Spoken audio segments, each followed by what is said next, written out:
Hi, you're watching a special recorded session of Agenda Awani, and we're very thankful for the unprecedented event of the missing MH370. A lot of parties came to Malaysia's help and still is helping Malaysia. One of them was the United States of America, and now I'm very blessed to be allowed to be on the USS Kidd, who spent at least 10 days in the search and rescue operations. And I'm here with Commander Gabe Varela. Thank you so much for making time, Commander. So I would like to go into the human side of this search and rescue mission. You know, there's a lot of hope by a lot of people around the world, not just in Malaysia, for an MH370 to come back, or at least to be found. But going down on the ground, or as we say for USS Kidd, it will be in the ocean, on the ocean surface. What are, or what were the feelings of the crew when they first heard that they had to join this search and rescue operation? Because in a lot of people's mind, you know, Navy ships are built for war, but how do you use it for search and rescue, for example? And what would the mindset of the crew be? Because it might be as emotional for the crew as much as it is for us waiting to hear results, for example. Well, first of all, let me say thank you for allowing me an opportunity to sit here with you and speak about this. Wow. This is something that my crew and I were engaged in for a number of days. Like you said, it was just over 10 days. From the human aspect, we were assigned, we were on station in the South China Sea conducting routine operations, normal patrol, and that when the airliner went missing. And we immediately got that news, and we knew that we were in the area, and we knew that we could potentially be asked to come over and assist with that effort. Several hours went by, and then finally we got the call. We had anticipated that we would, because we were so close. Yes. And once we did, the Malaysian government, at the request of the Malaysian government, we came over. We were steamed through the night until we were asked to go look at an area that was already predetermined based on the potential path of the airliner. Yes. The initial information that we had received, the initial information and assessment that Malaysian government, along with the Malaysian military, the Royal Malaysian Navy, had assessed and had already coordinated or developed a search plan, which we were just one of many units that were coming over to assist, along with U.S. air assets. We carry on board two helicopters, and I know that once we got the call, we laid out our plan for getting here safely, which we did. And I know one of the most important thing is that we wanted to be on station early and have our eyes in the sky, in the air, looking at this area that we were assigned to look at by the Malaysian government. We did that. We were able to get close enough early in the morning to launch our helicopters, and we had high hopes based on the information we were receiving at the time with the potential path that we could very well be one of the units helping with the search and rescue efforts. We were on there early, and we were looking early, and once we were assigned that task, the crew really engaged, and they really committed to doing our absolute best. And there was nobody on board this ship that didn't believe that we were gonna find something. We were gonna find evidence. How does it work on USS Kidd when you are on high alert to find and search and rescue, for example? Is it a 12-hour shift, for example, with extra pair of eyes around the ship to look out? Because like they say, there's nothing like eyeball confirmation of whatever it is, debris or whatever it is. And of course the technological assets that you have on USS Kidd will help also. Understand there's even infrared sighting, for example, that can be done. So if you can help explain to us how the routine would have been like for that 10 days. Right, and it's actually a little bit more complicated than that, because once we got our assigned search area, then what I need as the commander, what I need to do is take a look at what the assets that I have available, not only within the ship's own capabilities, but also the assets that were being provided to us to assist. There was another U.S. ship already in the area, the USS Pinckney, and what we did is we developed a plan as we were coming over on how we were going to employ our helicopters to look at our assigned area. We looked at the capability of the helicopters, which they bring radar, they bring, as you said, infrared cameras, they bring long-range search cameras, and also the eyes of the aircrew is invaluable. So that is just one aspect. The other aspect is the capabilities of the ship, the radars, the ability to listen for the black box that all airliners carry, and the ability to utilize our long-range camera capability, both regular cameras, long-range search, as well as infrared. And then take a look at my crew and how I'm going to employ them, where I'm going to place them. We beefed up the watches. We had more than double the lookouts. So even all the way down to the basic sailors looking with binoculars for a search area as we methodically move through our assigned areas. And then you take a look at the information that's being provided to you through your open source reporting, the official information that we get, and the information that's being fed to us from our helicopters as well as the other air assets in the area, and look at and get that information, assess it, and take a look at what is accurate, what is relevant, what is actionable, meaning I've got helicopters, they've got a specific range that they can fly out and come, as long as they come back within a certain area, and also the ship's ability to get to an area of interest. So all of that we got to take into consideration before we actually jump in and start looking. As with any team that is part of the search and rescue team, you'll be taking information and instruction for areas for you to look at. Yes. But from there onwards, how would your judgment be on how to execute that particular instruction or from the piece of information? Because as we go from the Igari-led waypoint in the South China Sea right up until where you ended up looking in the Bay of Bengal, for example, surely you would have to use a lot of judgment and maybe familiarity around this area have helped you in doing that. Yes, and that's an important part of a U.S. Navy asset being here, being present, instead of back in Hawaii or back in San Diego, or even as far north as Japan.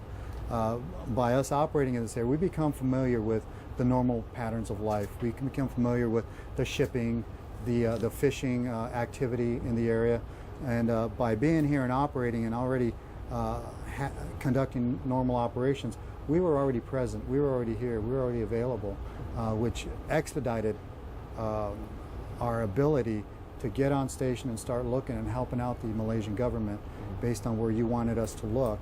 And from that point, we take that information, fuse it with our own experiences and what we're looking at in our own training, and develop the best plan. And I think working closely with the Malaysian government, we were able to feed back information. And I think it was just important to find out or assess where the airliner wasn't to help to build the picture, to understand where it wasn't, so that we can focus our areas and our expertise. I have to go for the first commercial break, but once we are back, I would want to maybe ask you to indulge us and the audience by maybe picking out a bit more specific experience, like there was one day when there was this piece of information and everybody's hopes were up that this might be it, and you were rushing to get to that particular piece of debris or whatever it is. That we'll discuss after the short break. Okay.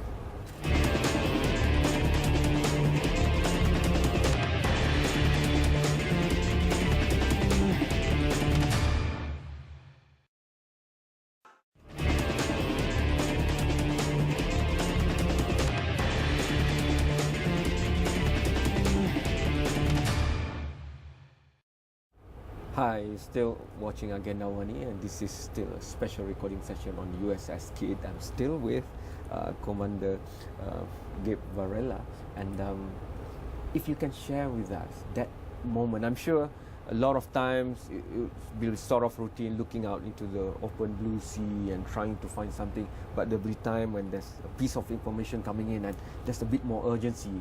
And if you can share with us that one moment where something was seen and you think this might be it. And I think every day we had those kind of feelings as information was coming in. The crew was excited about finding something, and we knew after a number of days searching up in the Gulf of Thailand that by the information we were receiving that the airliner simply wasn't there. We we found no evidence. We were looking at every bit of information. So when the focus of effort started to shift to the other side of the Malaysian peninsula, I think that was probably a defining moment for us, because we were convinced that nothing was on the eastern side of Malaysia, and so we were coming over to the western side. And as we were assigned an area, we had to come through the Straits of Malacca, travel well over 1,000 miles to get to our new area of search.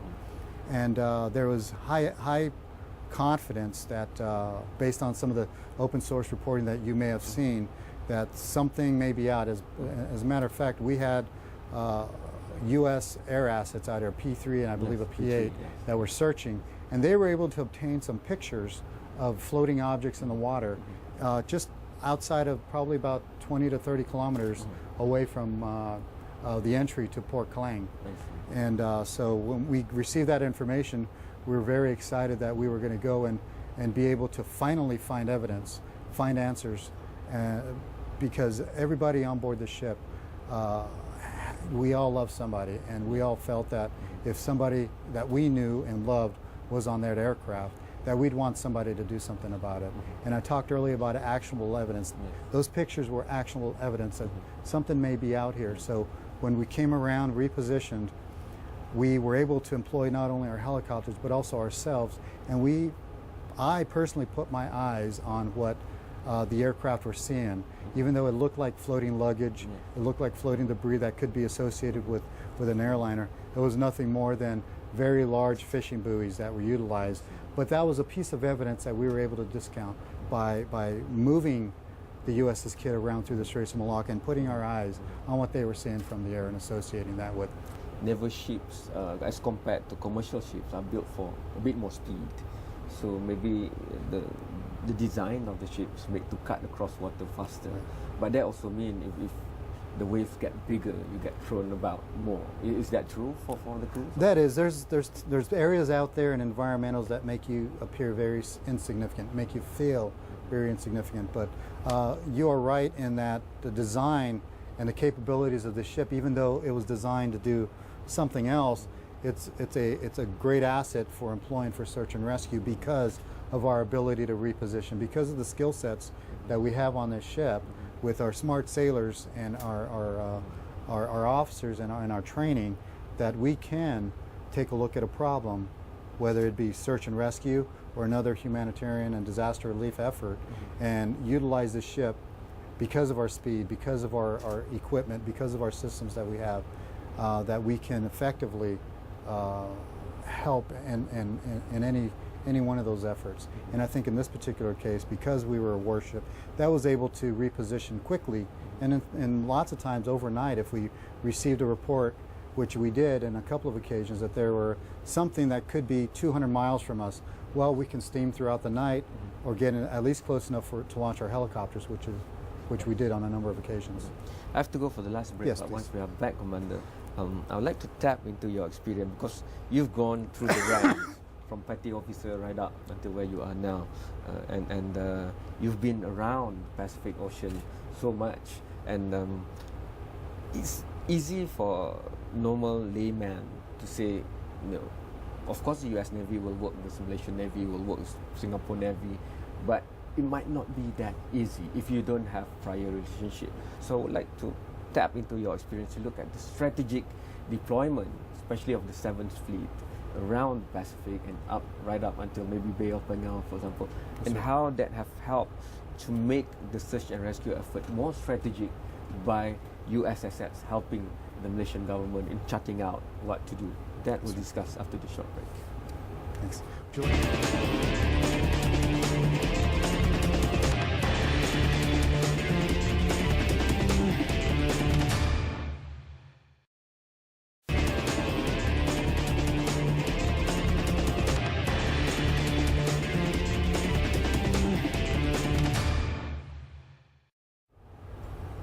Hi, you're still watching a special recording session of Agenda Awani on USS Kidd. Commander Varela, you've gone through the ranks, and you've been around from where you were born in Phoenix, Arizona, to the whole lot of ocean, blue ocean around Pacific area and even in Southeast Asia. So how do you look at your capacity now, and how it has been so much contributing to the search and rescue effort, because we do understand now that whether it's military, political, social, or economical, it's very intertwined in the 21st century. Social media has made sure that we can talk about everything simultaneously, for example. So how do you look at strategic deployment in terms of US assets around the area, the 7th Fleet, for example, in this search and rescue? Because as it turned out, now we know that we went all the way up to northern part of Asia, but now we have narrowed it down to the South Indian Ocean. And this is the area where the 7th Fleet has experience, has tactical deployment, has strategic interest, for example. So how do you look at that as being crucial to contributing towards SAR? Absolutely, it is crucial. It is crucial that our history together between the United States and Malaysia is so strong. We have such a friendship and an alliance that I've been in the Navy for almost 27 years. And ever since I was a young sailor, I've been coming to Malaysia. I've been to Butterworth, I've been to Penang, I've been to Port Klang and Kuala Lumpur before. And that's because of our navies and our militaries and our government's cooperation throughout the years. And by having a unit like as capable as the USS Kidd and the USS Pinckney and the P3s and the P8s forward deployed and present in this region, vital region, we were able to respond quickly. And my experience for the number of years of working in and around Malaysia and this area of this region was incredibly important, because I understood this, and a number of my crew members understood the patterns of life here. The cultural aspect is sometimes overlooked and assumed, but that's sometimes very crucial. It could mean everything. People think it's automatic. So you're commander of the US ship, so talk to the commander of the Malaysian ship, but it might not be that easy if you don't have prior relationship. Right, and the relationship was there, which is why I think was vital, especially in the beginning stages when information was being shared, plans were being developed. We had a country team in place here in Kuala Lumpur that was working directly with the Royal Malaysian Navy and the Air Forces and the government. And through those channels that were already pre-established, they were feeding information to us. That was one of the perspectives that we were getting, as well as through our own official channels, and like I said before, the open source reporting, some of which was coming right here from Kuala Lumpur. So I'd like just to pick one point from the press conference earlier, where you and your XO were saying that, you know, you never had the impression that this search was not well coordinated. Even from the very first day that USS Kidd joined on the 10th of this month, last month, you had the feeling that it was run, it was given, and everything that you needed to do what you need to do is there. All you need to do was just execute it. I think one of the biggest challenges was the overwhelming amount of information and being able to methodically work through that. No, I never felt that it was not well coordinated. All the information, all the tasking that I was receiving was a well laid out plan, and it required units like this ship to go in and verify that there was nothing there. And we wouldn't have known had we not had the assets in the region available to employ, to once again to clear or look for evidence or lack of evidence, because we couldn't move on to the next phase until we were able to verify that a particular area was clear. So the plan was there, it was already laid out. There were a number of units that were already operating from the Malaysian government, from the Malaysian Navy, as well as some other international efforts. People will have the impression that if you are a military unit, you have to be, of course, ready for the ultimate battle or war. But more and more in the peacetime of 21st century, you have to deal with humanitarian cases. But there are instances where you might have to rescue people, but it involves a bit of security and strategic matter. The experiences of USS Kidd in rescuing maybe about 13 crew or sailors from the Iranian ship, for example, against the Somalian pirates, for example. Can you relate a bit of that to us and show how that nowadays you have to be prepared for anything, because that's the role that the US Navy plays? Yes, this ship is designed for anti-submarine warfare, anti-shipping, anti-air, even land attack. But because of our capabilities and really beyond just the capabilities, what the X factor is, of the things that most people don't think about are actually the sailors and the crew that is part of this ship, and the resiliency and the ability of them to respond and react to every bit of tasking that we get, which is not always in one of our core competencies, which is engagement in a warfare area. In the matter of the rescue of the 13 Iranian fishermen, it was no different in that we were conducting anti-piracy operations in the 5th Fleet Area of Responsibility, which is just off the coast of Somalia near the Red Sea. And we just happened to be transiting, once again, very important, vital area of interest. And we were pre-positioned, we were already stationed and conducting routine operations there in anti-piracy. And we came across, our strike group came across an ongoing pirate event, which we utilized not only the ship, but assets that were already in place from our strike group.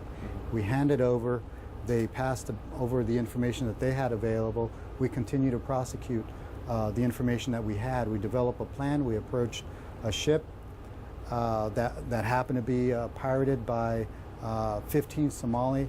At the time, they were suspected pirates, but since then they've been convicted. So 15 convicted pirates had taken over this particular fishing boat from Iran, and they were using that to stage other attacks. And that's how we found them. They were actually in progress of attacking another ship, and we followed them, we monitored them, we assessed that, yes, the crew was under duress. And we happened to talk to the master, who the pirates at the time allowed to talk to us on bridge to bridge, and he was able to relay enough information that gave us a reason to go and ask the master if we can board them, which he agreed, and we were able to obtain that, yes, they were under duress. Commander Varela, you know, this show might be watched by the younger generation, the Gen Y. They might be considering this path for their career, you know, to be a commanding officer of a ship in the Navy. But when I look at your profile, you know, you took business administration and you took your master's in something else. So the skills needed to be where you are, it's not just military skills. If you can share. I enlisted in the Navy as a seaman recruit, which is the lowest ranking sailor. And what I tell my entire crew and everyone I come across, that there's no difference between them and I. It's just the number of years we've been in and the experiences we've had. And every one of them, they will all agree that I tell them to dream big. That I started out as a seaman recruit, worked my way up to senior petty officer, and then at that point I was able to receive a commission and work my way up through the ranks as an officer. And now, as commanding officer of this U.S. warship, I make sure that my crew understands that it is well within their capability as well. Every single one of these sailors have the ability and the intelligence and the drive and the determination to become a commanding officer. They just got to go out and do it. So, I know you didn't go to the southern part of the Indian Ocean, but judging from what you have read and you have obtained, information that you have obtained, are you confident that somehow we will find a way and we will find MH370? It's a difficult problem to solve, and I believe that the evidence that we're now seeing, based on when you look at the whole holistic aspect of the problem, that we're going to find something. So I think we got to hold out hope. If we don't have hope that we're going to find answers, then we should have stopped looking a long time ago. But I don't think that'd be the right thing to do. When we were pulled away from this mission set, it was bittersweet for us. We were tired. We worked round the clock. It was round the clock operations, launching helicopters, launching our boats, our sailors standing extra watches. We were tired, but none of us wanted to detach from this because the answers weren't there yet, and we weren't ready to. But we were required at that point because it became just too big of a problem for one ship to solve.